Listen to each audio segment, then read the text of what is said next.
procurement notices, funding and grants opportunities, lists of potential partners, insights into market trends, databases of development professionals, webinars, latest news, and much more. Visit developmentaid.org today and see how we can help you achieve your sustainable development goals together. Hello, everyone, and welcome to Development Aid Dialogues. I'm your host, Hisham Allah. Today, we have the privilege of speaking with Angie Staley, a leading expert in anti-human trafficking and transitional housing. Angie brings a wealth of experience in supporting survivors with a strong focus on providing safe and secure housing options, essential for recovery and independence. Hello, Angie. How are you doing? I'm good, Hisham. Thank you for asking. How are you? I'm fine. Angie, could you shed light on the most common systematic barriers that survivors encounter when they seek help, especially in healthcare, legal aid, and housing? It's a big question and it's complex, right? Because every state's different, every location is different. But I think overall census is the availability of funds to provide the necessary housing, to get that initial step for safety, to have a safe house, stability to start working on their life moving forward. It's, in my experiences, I can speak from, is there's just so many variables regarding availability of funds, but also resources for not only just housing, transportation, food, and medical. And when an individual comes into a system or a place seeking help, the difficulties lie with the availability of people, resources, and the economy that we live in, especially now these days, the quality of support staff, availability for therapeutic services, transportation, consistency or lack of in the medical system. Not only that, there's prejudice, injustice that threads throughout the system. Unfortunately, people who work in the system, and I hate to say system because there's a lot of amazing organizations, right? There's, you got your paid staff, advocates, the therapists, program managers. You've also got law enforcement, but the consistency or lack thereof lies within people themselves, either not having the resources to provide to the individuals or just not enough people to be available to support the individuals, if that makes sense. It looks like there are a lot of barriers. How do these affect not just the immediate safety of survivors, but also their long-term mental health and overall well-being? Boy, that's a great question. And that could be a discussion for days, depending on who you talk to. So when I experienced, I've worked in a safe house for survivors, teenagers, 12 to 18, roughly. Also, as a victim advocate, there were situations I was with the Greeley Police Department for 6 years. But then also when I moved to Florida in the last probably 2 years, I worked for Goodwill Pathways Forward, which was a program to provide life coaching, advocacy, resources.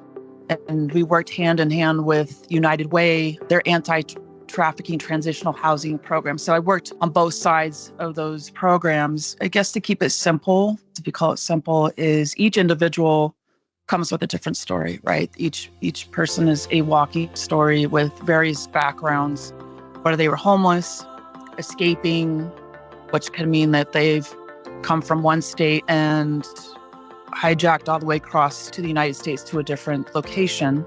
You've got familial trafficking, and what that means is their own parents or cousins or uncles are the perpetrators. So those are just several examples, and that's sex trafficking, being pimped out, but there's also drug trafficking, and a lot of times those go hand in hand. And you really have to identify each individual and the needs that they have.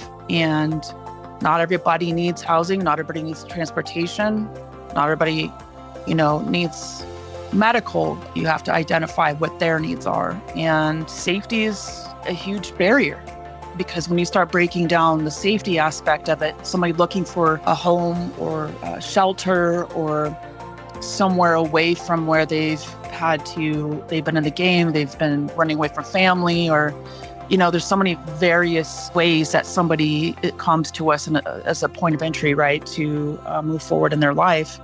How can people come to you? How they reach you? There's multiple ways for that. So when I was working for United Way, we would get calls from individuals because they were on the street and they were looking for help. And those were less infrequent. What seemed to be most frequent is from law enforcement calling to see if we had funds to provide an individual either on the run, escaping a situation, or just homeless, trying to get away and start their life. We would provide up to 7 days of a hotel stay. And middle of the night, during the week, it didn't matter. We would work with law enforcement, different NGOs. We get calls from advocates looking for a place, if we had availability of funds to provide temporary housing, which we would call it, which would be a hotel stay. And so that they could have somewhere safe to be for a short time. And what often? Well, that becomes a lot of ways that can go. We provided the hotel stay for that temporary. We also provided up to a year of case management. We would pay for rent for an individual who is a survivor of human trafficking and would be able to demonstrate that they were ready for that next level of independence. We would get them into a rental property. They would be provided case management, life coaching, and then we would work with them for a year, really helping them to rebuild their lives with them, not for them, really discussing their needs. Some people, they needed more visits, phone calls, advocacy throughout that time. And sometimes they need a lot of medical issues due to their circumstances, or looking for a job, trying to get certifications so they can attain a job. Transportation, it's a real problem. And so we would work with each individual specifically to their needs. And it's not about enabling, it's about supporting where they're at. And we have to consider the trauma that they've experienced in life. It's not focusing on it, but it's finding ways with them to move forward, in the day-to-day routines and rebuilding their life, and that getting a job, being gainfully employed, going to school, maybe some trainings, maybe they're trying to get their driver's license. And there's barriers there too, because if they have a record, if they've been caught up or they've served time in jail for prostitution or felonies or something, we're looking at other aspects of that. And that's, we had opportunity to work with some really great advocates and lawyers who provided free legal. You are doing the same process, whatever the case or the survivor is an individual or a family? It would be specifically the individual. And if they had children, as long as they were with the mom, they would be able to get into the rental property. They could have a child, their children with them, and of course, then there's another aspect of the family where you're supporting child care. Do they need to get signed up for school or their medical care? And sometimes I spent time with the client and the children, just getting to know them and finding out what their needs are. It's really that one-on-one time to evaluate what their needs are. And it's very complicated and discouraging for a lot of them. Angie, can you share some strategy that organizations can adopt to collaborate more effectively and avoid duplicating services, ensuring that survivors receive comprehensive support? Good question. So when I was working in the programs, I was on a couple task force, the boards called Tampa Bay Task Force. I also was on the United Way Task Force board. And then I would attend other meetings and working within the community with advocates, law enforcement programs. And it really takes a lot of work. The community in itself, not everybody's aware of what's going on, but it's really taking those in leadership roles to hold meetings to include the community, and then also behavioral centers, United Way, law enforcement, other NGOs, other agencies that provide housing, residential housing for survivors. We've not just worked, we had meetings and there's communication, there's dialogue, talking about the scarcity, talking about where the needs are, what needs to happen, and who's going to do what, if that makes sense. So to give you an example, I worked with Goodwill. One thing they were really good at was not duplicating services. So what was offered the clients in that program I built up with our career navigator is we offered the life coach, but we also offered case management services. But in that case management services... What do you mean by clients? Clients are human trafficking survivors. It's really being cognizant of their situation and not calling out them. When you have a relationship with a client, with someone you've built trust with, you want to be really respectful of who you're speaking to, like when in meetings or in your community, that we call them by name. We try to really minimize calling them clients, right? How can communities conduct through needs assessment to pinpoint service gaps and ensure resources are allocated where they are needed most? That's a really good question. So when I was working in Florida, they have grants that each organization has to apply for. The grants will provide specifically for the program. For example, if you're going to provide for United Way transitional housing, there's a certain amount of money allocated per month for, let's just say 20 people, 30 people who are in need of a hotel stay. There's money allocated each month for that. A grant has to be written. They apply for it.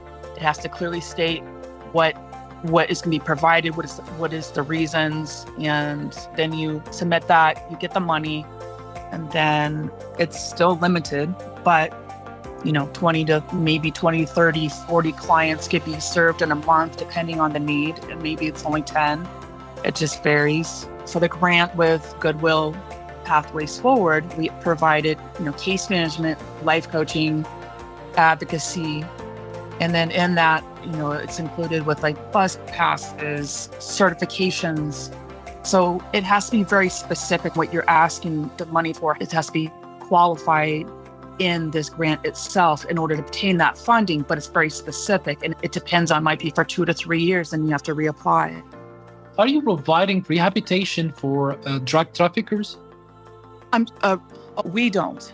That's a whole nother aspect of drug trafficking. I know that there's concerted efforts, and there are a couple, or if not several, organizations, like I know in Florida, that are working with inmates and to rehabilitate their lives in whatever capacity that is, so that they can gain employment and be a productive citizen in the society. It's a really complicated, and in the systems, it's broken. And the problem is the prison systems themselves. I've also worked with ladies at Tampa Bay Corrections. That was part of Goodwill. And what that looked like, in terms of kind of bring it back around to your question, is the executive or the director of corrections created an assessment based on talking to the ladies there in corrections on their history. She started seeing a pattern in reevaluating how these ladies were being treated in terms of, or lack thereof,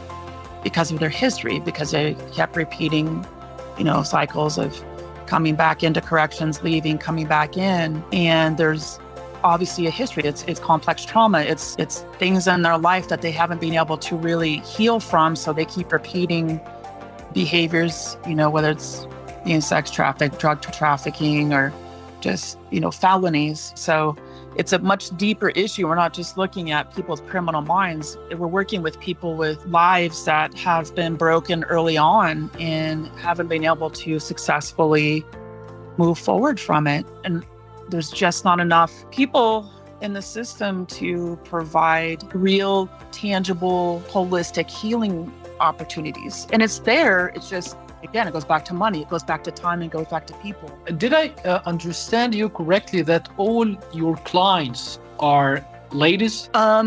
Most of them. I did work with a few transgender gentlemen and other gentlemen. So yes, I've worked with a variety of individuals, different backgrounds, different ethnicities, different races. Nobody's left out. There aren't different states or different areas that might work with a larger population, but the problem is there, and it's understated. Angie, what are some effective communication channels that could be established to enhance coordination and information sharing among different organizations working on the same field? So there's multiple parts of that. From experience as a case manager, obviously we can't share each client's information. What we can take general is general information. And when we go to these task force meetings, when we go to networking meetings, we connect with other agencies that are supporting clients who provide housing or residential or opportunities to enhance their education or legal. So the connection happens in the community, and there's a lot of leaders that are really working hard to bring people together, to collaborate, and I believe still the bottom line is it's the money. And that's also complex in itself, you know what I mean? But when you have the right people who have the right heart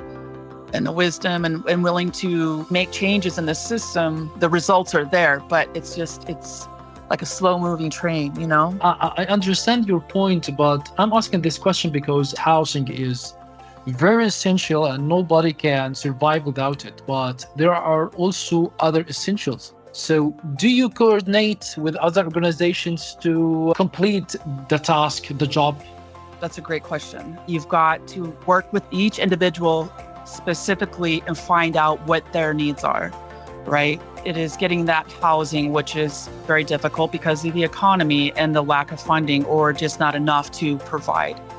But once this person gets into this housing, for example, then I establish that relationship with them. And hopefully I can do that before they get in the house. So I establish this relationship and build this trust with this individual because they come in with a lot of trust issues and they've already been on the streets and they've already been struggling to get support financially and medically, food scarcities, right? So my job to go in is spend time with that individual. Sometimes I could spend up to 5 hours with them, depending like in the very beginning. And it's really getting to know somebody. What is it they need? And how do we move forward? And once I find out what they need in terms of, do they have insurance? If they don't have insurance, then we go to the site and work with them so that they can, they're independent with support to apply for an insurance. And that takes a little bit as well. Sometimes there's medical needs. They have to be able to apply for jobs. So in that process, exactly. In jobs are scarce, especially if you have a felony background, if you have prostitution charges, if you have theft. It just depends on each person, right? What they've been in life to survive. And so in that time, I will spend whatever time is needed to identify the lack and the scarcities, but also what is their dreams? What is it they want to do? Where do they want to go? Do they, you know what I mean? So you got to it's like rebuilding their life with them, but not for them. And really, it's not just sitting there and encouraging them because it's helping them find tangible results. Again, it goes back to if you have a felony record and if you have any issues with law enforcement or in any state, getting a job is very difficult, but it can happen. It's persistence. It's making sure they have transportation to get where they need to be. And that is getting a bus pass. On occasion, we can do Ubers and to get somebody to a medical appointment.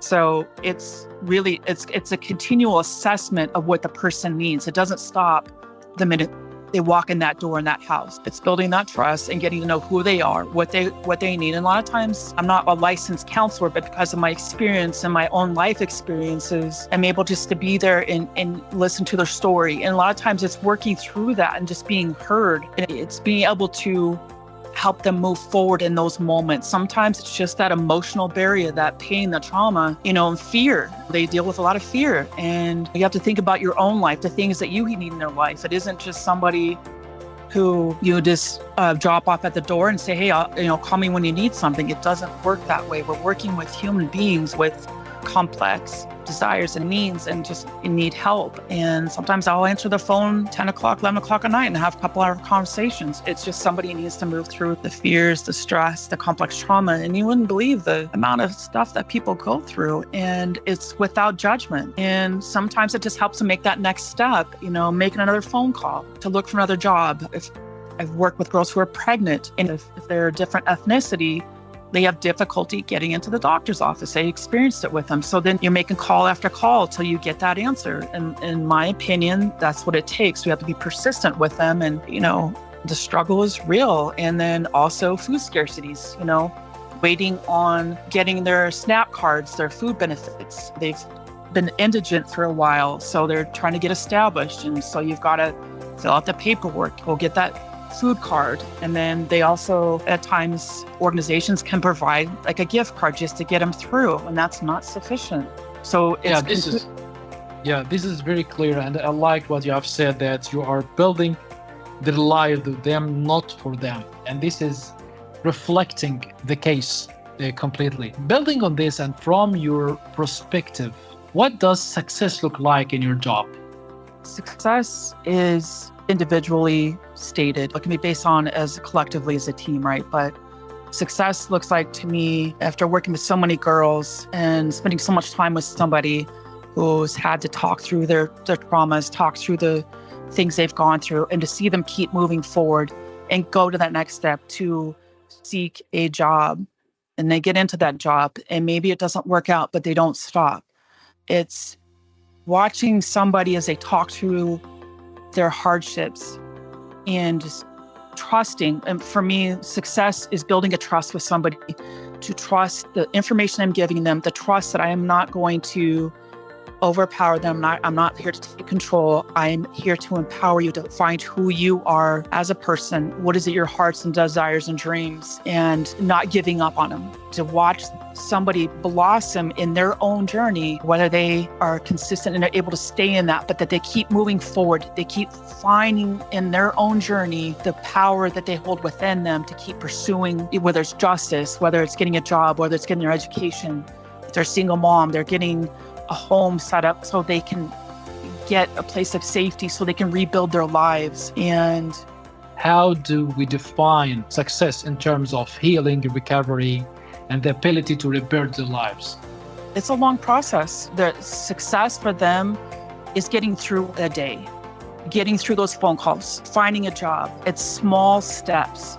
And then sometimes they lead to bigger steps. It's not going backwards into a life that they've been trying to run away from or trying to find stability. Success comes from an individual journey, and it's being able to move forward with that tenacity and that strength that they got them through their situations, and knowing that they have a future in front of them that they have to look forward to. And success in the day might be they finally have food in their cabinets, and they have a bed to sleep on, and they have an opportunity to talk through their things. And now we can make phone calls and help them find a job, help them get transportation. I mean, to be honest with you, a lot of them are still in their survival. And so success is going to look different for everybody. But I believe a lot of amazing people are advocates, program managers, law enforcement, those who are really invested in a person themselves, not just because we're focusing on the sex trafficking and the harm that they've been through and the life that they've went through. It's focusing on the person. How can leaders be held accountable for fostering a supportive environment for survivors?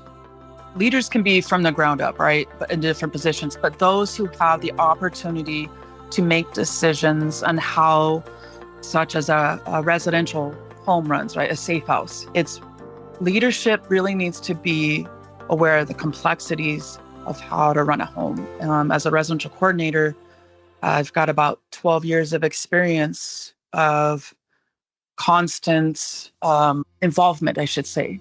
Leaders have the opportunity to hire individuals who have the ability to be great advocates, residential coordinators, honest, authentic, who are diverse in their direction, willing to change direction when there's problems. If a house isn't running correctly, like you've got 5 girls living in a 5-bedroom house and there's a therapist on board, there's a paraprofessional on board, there's a teacher on board, there's residential coordinator. When you can foster an environment that you bring your team together, you can hold each other accountable, but you're also the support system, but you're looking for ways to improve situations within the house and the way that it evolves.